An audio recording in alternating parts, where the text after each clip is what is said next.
right, everyone, thank you for joining me today. My talk is called Real World Post-Quantum Cryptography. I'm Jennifer Fernick on Twitter. I'm an engineer if you want to tweet.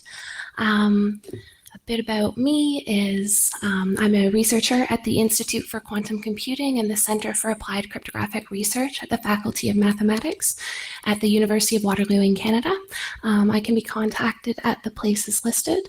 The project that I'll speak about toward the end of my talk involves a number of collaborators, many of whom are located at the Institute for Quantum Computing at the University of Waterloo, but our network of contributors definitely extends beyond that, and I encourage you to read into this for further details.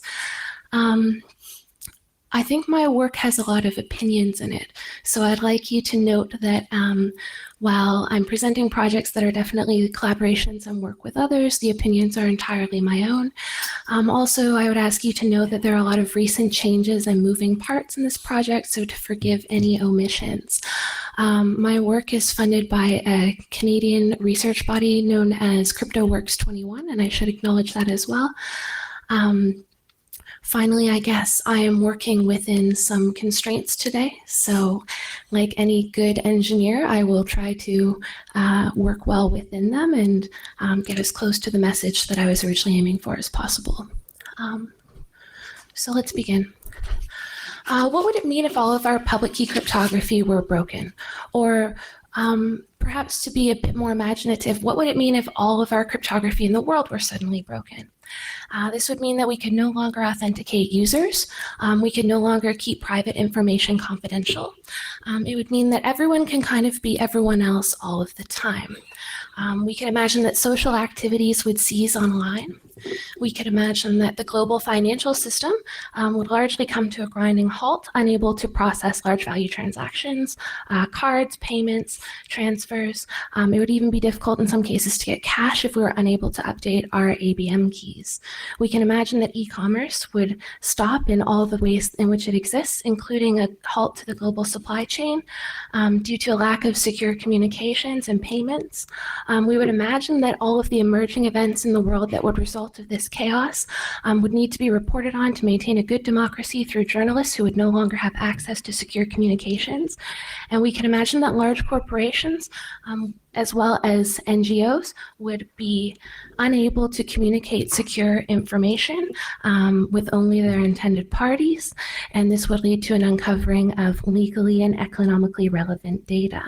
We can imagine, perhaps even more extensively, that the global geopolitical scheme of things would dramatically shift, with everything suddenly needing to become either silence or entirely public information. Many things would be revealed in a very short time, and many things would be revealed by the absence of activities.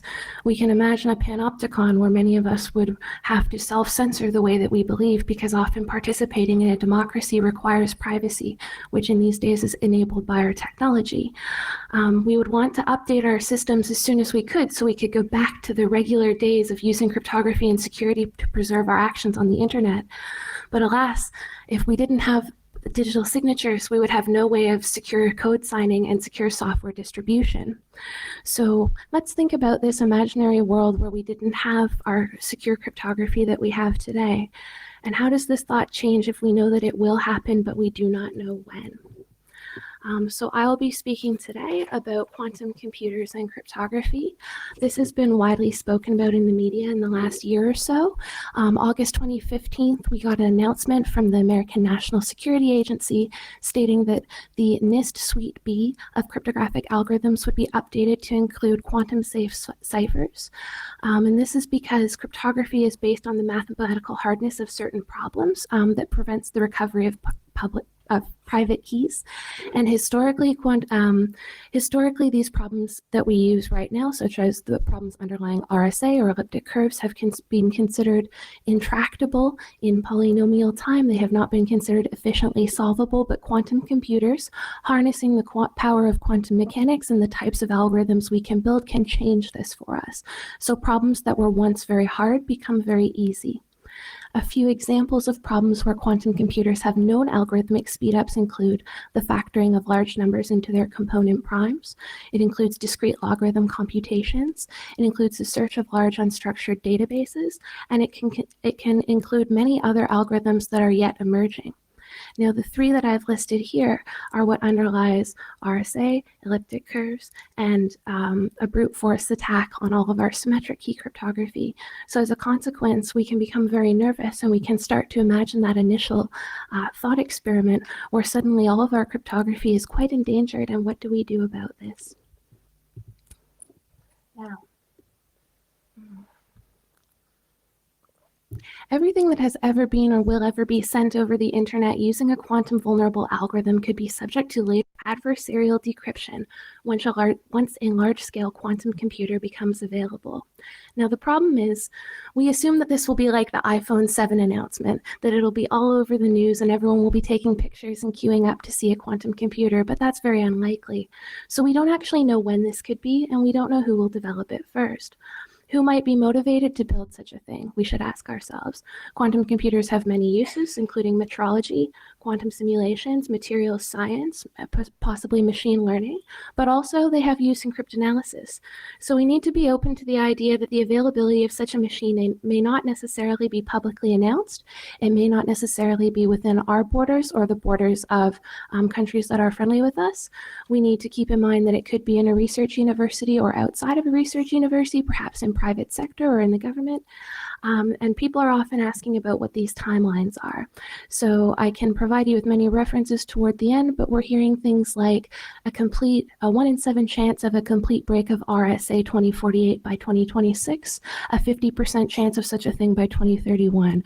We're hearing about having a large-scale quantum computer, or at least having a scalable qubit within the next 5 years. So many of the estimates that I'm hearing from relatively somewhat conservative and well-grounded in quantum computation researchers are on the order of 5 to 15 years. This is very soon if we consider how long it took us, for example, to move from DES to triple DES. So my favorite slide of all, this is how we would break the internet with a single circuit, and maybe that's a bit dramatic, but it's also a bit true. So this is the quantum circuit for Shor's algorithm that is used to factor large numbers into component primes in polynomial time, which would result in the complete recovery of private keys of RSA of an arbitrarily large modulus.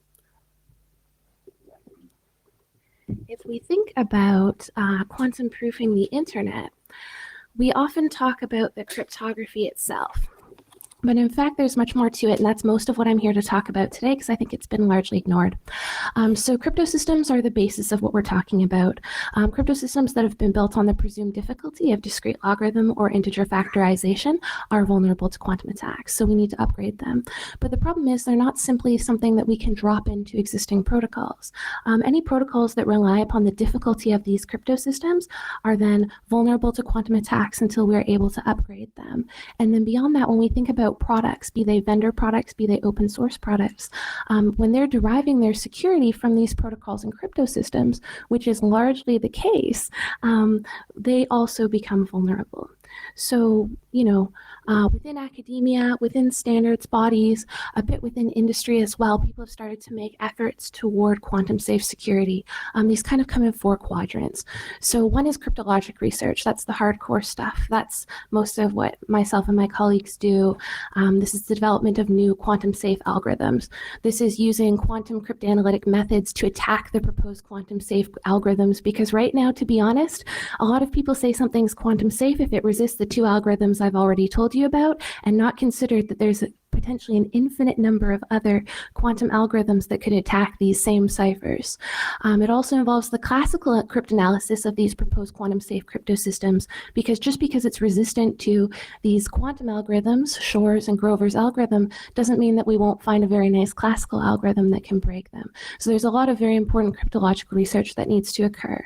Beyond this, and this is a border of some of my work as well, is systems and integration. So most post-quantum algorithms are not simply a drop-in replacement replacement for our status quo asymmetric algorithms. A careful study of the integration of these protocols is required because in a lot of cases they'll require substantial retooling to even work. And the specifications for these protocols can often be studied, and we find something like, you read this standard for TLS and we can fit many arbitrary quantum safe algorithms into them, but if you look at the de facto standard OpenSSL, it doesn't support the key sizes we thought. So there's a lot of differentials between what is written and what happens in practice. There's also work within standardization bodies. There's many of these. There's the dominant work is within the National Institute of Standards and Technology in the United States. They're hosting a competition for post-quantum algorithms, but there's also work within bodies like IETF and ETSI.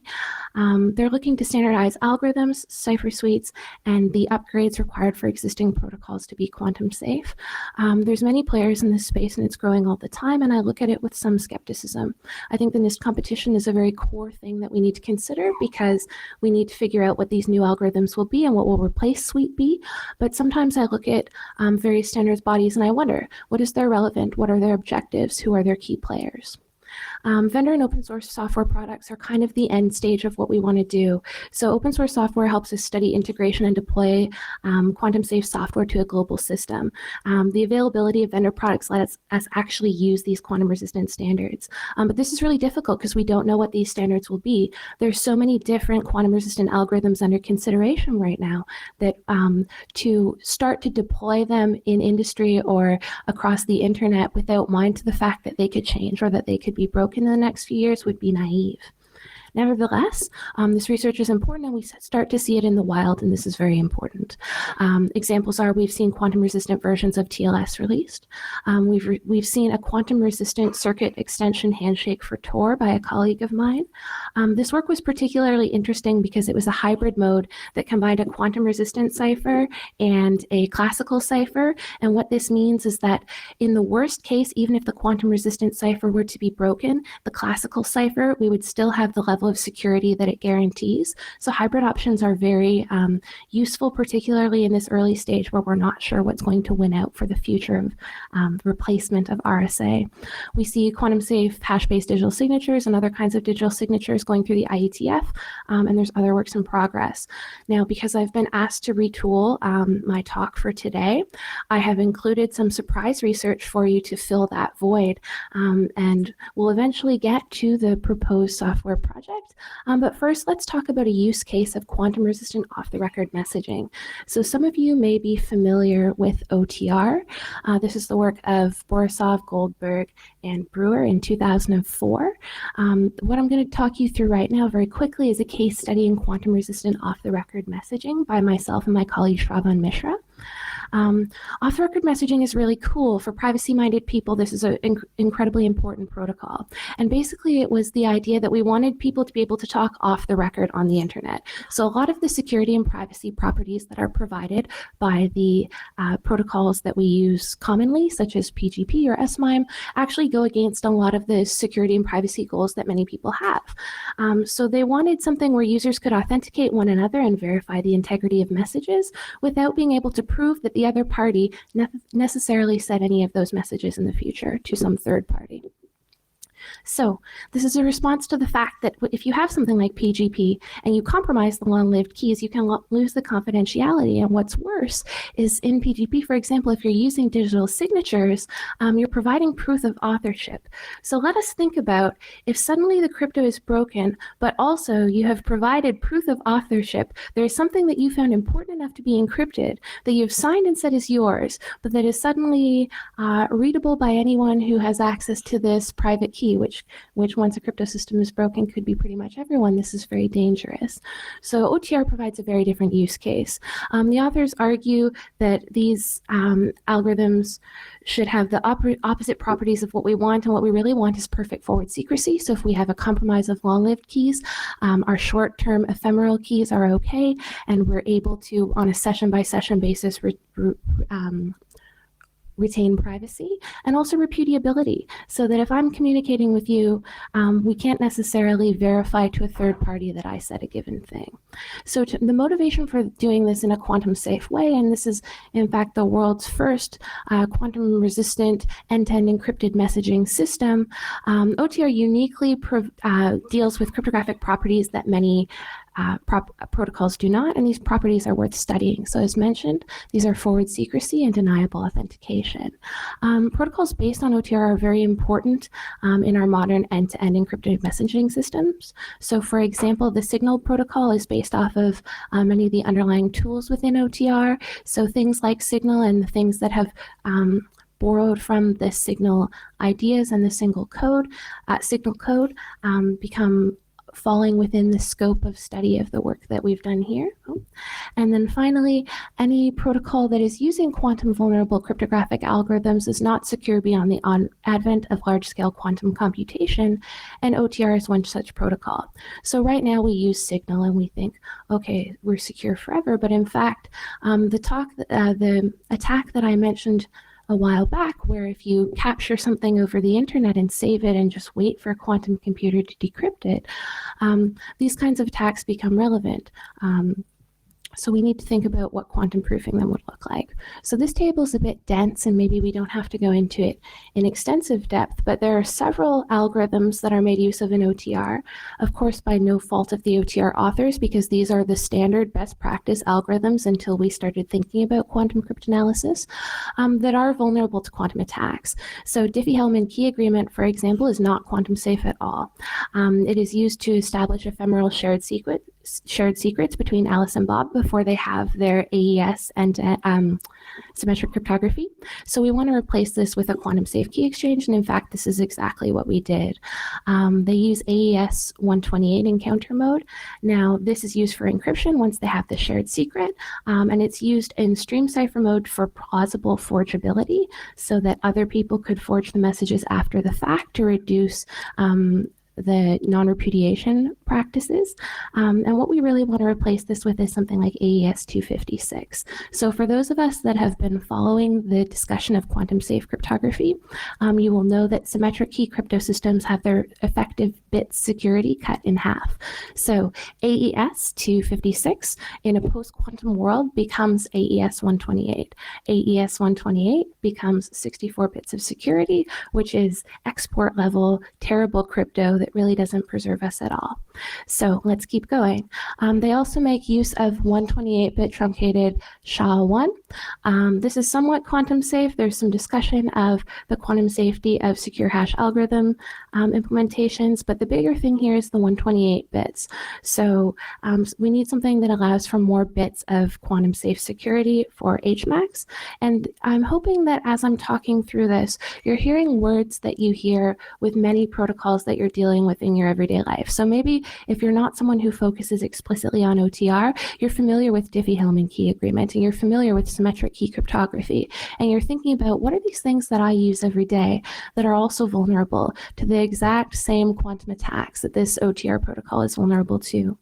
Continuing on, they make use of message authentication codes, and these, whether these are quantum resistant depends if the hard problem that the MAC is based on is resistant to quantum attacks. So there's been proposals by, for example, Dan Bonnet that offer quantum resistant message authentication codes, but we should assume if something is not stated quantum resistant that it perhaps isn't, and you can look further into the research about which hard problems are broken to better understand that. So without that quantum safe MAC, we don't have the reputable mutual authentication of Alice and Bob for each message. And then finally, they use digital signatures at the very beginning to authenticate that first message to each other. And this is not secure at all. So the existing digital signatures based on component prime type problems are not quantum safe, and therefore this is the reason that we need to replace it in OTR. This is the reason that we can't have secure software distribution. So if we all woke up tomorrow and a quantum computer became available, and let's assume you're using Windows and you're installing a Windows update, you wouldn't actually be able to receive a verified update from your vendor. And this is true for any secure software distribution. This is also true for for upgrades to software within corporate environments. So when you can't have secure software distribution, you suddenly cut off the access to ever making things better, and this is very scary. Now, this OTR project demonstrates a few things. So one of them is that quantum proofing is not just making use of a drop-in replacement cipher suite. It's not just saying what's something that's quantum safe that can replace RSA. Let's put that in the declaration of cipher suites and we're good to go. In fact, retooling can and often is required. Preservation of the security properties that we care about, and this is why I've chosen OTR, is that we require secure cryptographic algorithms. So we require like a quantum safe cryptographic algorithm, but we also require very careful protocol design choices. So while we may think about being able to do a quantum safe version of PGP, or we may select specific protocols that we want to quantum proof, if there's certain ones that offer privacy properties that we are not getting anywhere else and we do not quantum proof them, we suddenly lose access to those privacy properties that we've previously enjoyed. The quantum safe algorithms selected to replace things like RSA, Diffie-Hellman, and digital signatures will likely differ. So like there's many examples of things that could replace RSA in a quantum world, or things that could replace digital signatures, or things that could replace Diffie-Hellman key agreement. And the reason that a lot of them, like some of them have been around for 40 years, but the reason that a lot of them have not necessarily been selected could be performance limitations, could be lack of cryptanalysis. So we have to think about for each specific protocol, what are the things we really care about? So what are the performance limitations for that protocol? For example, in Tor, they found that there were some very small windows that they had to work with, and some of the potential quantum resistant algorithms were not suitable for that. And the people who worked on that project had to talk to the Tor project about what those changes would look like. We have to think also about the resource constraints of the device. So if we have bigger key sizes or longer key generation times or whatever it happens to be, and we think about emerging use cases like the Internet of Things, suddenly we have a problem where our crypto is growing to become quite large and our computers are becoming quite small, and maybe they can't handle what we're doing. So there's a lot of nuance to this discussion. Finally, we have to think about security needs and security performance trade-offs. Now, let's see. I'm at 21:58. Okay. We will now talk about open source software. This is why many of you are probably here today. Quantum proofing is very hard, but open source software can help us. So we have basically 5 problems that are challenges to establishing a quantum resistant internet. I'm going to talk them through and talk about why open source software is the reason that we'll be able to solve these, and it is in fact the route to solving these problems. The first one is that few reference implementations of post-quantum algorithms exist, and they're not cross-comparable. So a lot of mathematicians come up with really good algorithms, yet very few of them will actually implement them, and the quality of the implementations and the sort of policies for things like side channel attacks and side channel resistance are different. So we don't really have cross-comparable versions of these protocols to actually use them on the internet. An open source solution to that might be building a library of cross-comparable post-quantum algorithms so that people can experiment with them. A second thing might be we're not sure of the comparable performance of different post-quantum algorithms. So there's many flavors of post-quantum. Some of them are based on the error-corrected codes. Some of them are based on lattices. Some of them are based on multivariate quadratic equations. Some of them are based on supersingular isogenies on elliptic curves. And these all perform in different ways and have different things that are very good about them and different things that are not so good about them. Within an open source project, we might imagine that we want apples to apples benchmarking so that we have unbiased implementations of all of these different things to consider. And then we have set defined security criteria, and we can finally compare them and understand which one is best. A third problem that we have is that upgrading protocol cipher suites is rarely a simple drop-in substitution. So by having reference implementations of the algorithms, we can finally put them into protocols and analyze what that looks like and start to fix those problems.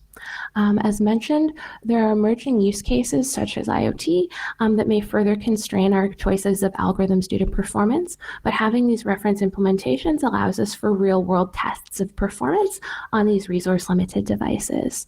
Finally, the next RSA is still unknown, and this is something that I can't overemphasize. The standards are not finished. The NIST competition will go on for a number of years. It will take something on the order of 3 years to source submissions to the algorithmic competition. There will then be a few years of review. There will be the development of the standards. There will be the release of the standards. Vendors will have to integrate those into our products, and then all of the products will have to be integrated into the broader ecosystem. So if we think about how quickly quantum computing is creeping up on us, we realize that this is very soon, that this is a very tight deadline, that this is a race that we do not know if we will win. With that said, if we rush to quantum proof, we run the risk of missing out on the algorithms that will actually be standardized and fulfill compliance requirements, the algorithms that actually survive all of the rigorous cryptanalysis that's going to happen during the NIST competition. So we're kind of in a difficult spot. And the way that we've proposed to deal with this is to have a modular API-driven library and hybrid mode cryptographic agility to enable future changes. What this basically means is we want to be able to combine regular and QuantumSafe ciphers together into some hybrid mode, that we have it quite modular so that you can pop out which QuantumSafe algorithm it is to suit our needs as our learning grows. And finally, to be able to deploy those readily and switch them up and compare them. So I have under 10 minutes to talk about this next topic, and then I'll talk about one final set of remarks. Okay, 25:59. All right, so this is the OpenQuantumSafe project. What we have here is a printout, I guess, a print screen of the OpenQuantumSafe GitHub. I first became involved in this project in 2014. There are many changes to it and many moving parts. It was initially, when I got involved with it, really about benchmarking. It was about saying we have so many quantum-resistant algorithms and we do not know which ones perform the best, let alone we don't really know what the cryptanalysis looks like. We don't know if there's other quantum attacks of them, but let's set that aside. We don't even know how they perform. So there was this ambitious idea that we came up with that was, what if we implemented all of them? Like, what if we just coded up every algorithm that exists that is a serious contender for the future to replace something like RSA, and we started looking at how they perform. So this project grew out of that, and there's been many people that have joined it since that have made many significant contributions. And it kind of evolved over time. So we started to realize, let's think about the differential performance of these different post-quantum crypto systems. What if they're too slow for a given use case? What if they're too computationally expensive for a given protocol? What if they don't work for specific use cases that we're seeing in the future? So when we think about the Internet of Things, they have to deal with many smaller keys, but since they're ephemeral, we might be able to deal with something a bit more restricted and that has a different performance and security trade-off. And a big thing, and maybe I haven't mentioned this yet, maybe I've alluded to it, to be able to upgrade anything we use on the internet, to be able to upgrade like TLS, X509 certificates, IPsec, Tor, SSH, any of these core protocols that we make use of, we need to figure out what the cipher suites are going to look like inside of them. And that's really been kind of the driving and ongoing motivation for this work. The objectives, of course, were the reference implementations and the benchmarks that I've mentioned, but of course I have to highlight the great work of Dan Bernstein, who created the Bench.Crypto benchmarking suite even before we started talking about this, and was starting very aggressively and in a very high quality way to start benchmarking things. So that prior art should definitely be acknowledged because it's very important. Before we keep going, I should offer a disclaimer about this software. If you go home and you want to start playing with it, it is research grade. Do not put this into production. In fact, the reason that I'm here is I'd like many of you to tell me why it's broken. So please play with it. Please attack it. Please tell me that my random number generator is bad, although I think it's probably all right. But look through it and find if there's any attacks, any emerging attacks on cryptography that you know of that are going to break these systems. And please reach out to us. This is very, very important. So I guess if you're wanting to get involved in this project, there's a few things you can do. You can give us feedback on our API and whether you think it's appropriate or if it's missing anything. You can definitely provide security review, so code security review of the software that's been implemented. If you personally are a researcher in quantum safe security, you can give us your post-quantum key exchange algorithm and we can integrate it, of course attributing credit to you, into this extensible, usable software suite. And then if you are from the broader community who's maybe not a post-quantum cryptographer or even a cryptographer, but you're interested in guidance for putting quantum-resistant ciphers into your existing protocols, we can also help you with that. And the contact information for that is on GitHub. Now, this project is not something I should have presented at Black Hat. Maybe it belongs at like a post-quantum cryptography conference. And there were very deliberate reasons that I selected presenting it before this specific, highly technical, highly diverse security community audience. The first thing is that it really needs to leave the post-quantum crypto community. We don't know everything. We know a lot of things about post-quantum crypto, but we do not really understand to the fullest extent possible the world in which this crypto has to live. And we need people to use it and tell us what's broken and tell us what their needs really are. Tell us what the performance limitations are, where it's breaking for you, where it's not working for you, what you really need from an algorithm. We need you to teach us about the security of the algorithms. We need you to break them. But we also think that we can help you to quantum proof your systems and teach about what the performance will look like when these new algorithms are eventually released as a result of, for example, the NIST competition. We hope that this work provides a reference model for developers who are interested in looking at post-quantum cryptography. And if you're looking to use this software, it's released under an MIT license, although some of the ciphers that are included are under less constrained licenses than that, or different licenses than that. So for example, if you've heard of the New Hope protocol, that is also included as a part of liboqs and is released, I believe, in the public domain. There's a random number generator based on the CHA-20, which is under a different license, and so forth. The main contents of this software library, if you're going to take a look, are the algorithmic implementations as well as the API. The API is allowing for modular build. It's allowing for us to create wrappers to integrate older things into the work. So if we are putting it all together, I think that it's created in such a way that it really enables interoperability, it enables transparency and review, and I'm hoping that this will serve as something that is a critical step forward, and in fact an early step forward that we probably wouldn't have had for several years were it not for this project. I worried prior to doing this that there would be this onslaught of desire for quantum-resistant cryptography, and it would remain primarily in the private or governmental sectors, and that the broader internet community would not have access to specialist knowledge for a very long time. This project is an attempt to combat that. So I hope that people will make the most of it and do things with it that are kind of beyond what I've imagined. So to talk a bit about the future of the project.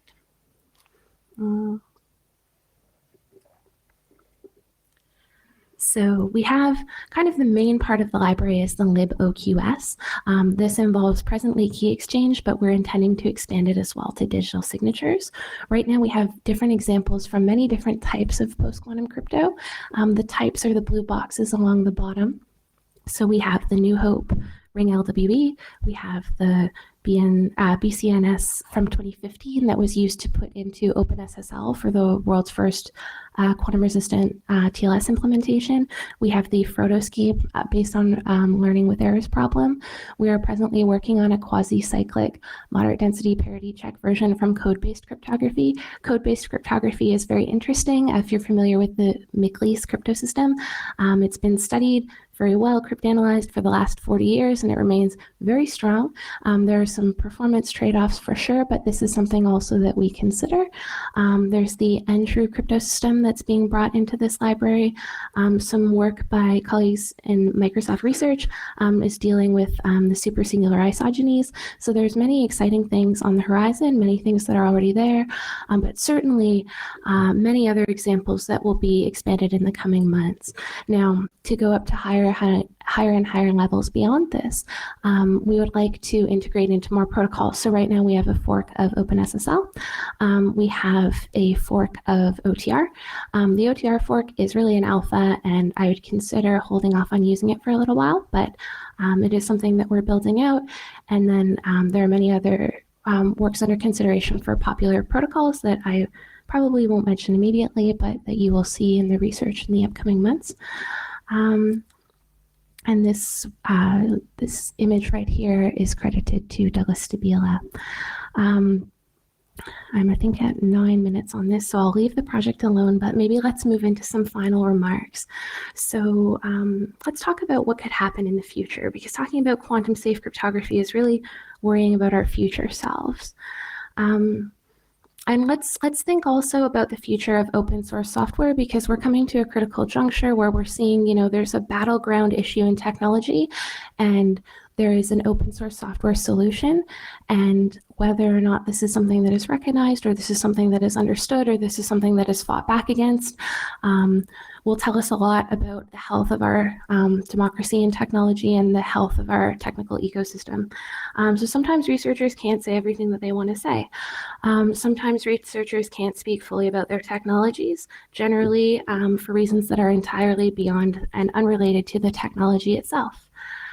Sometimes the ownership of a technology is disputed and the whole world is left waiting for it.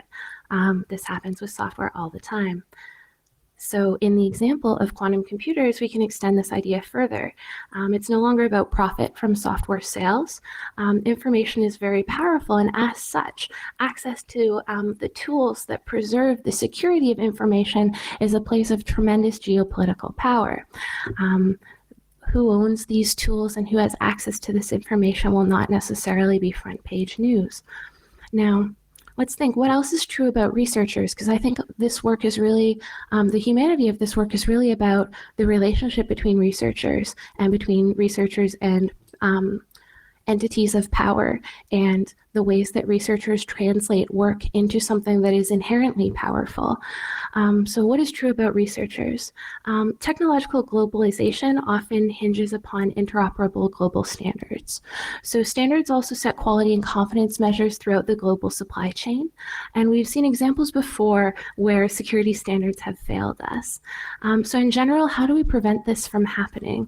I personally believe that it is within the transparency and openness in all stages of the standardization process, but sometimes standards bodies may choose to restrict discussion of open source software.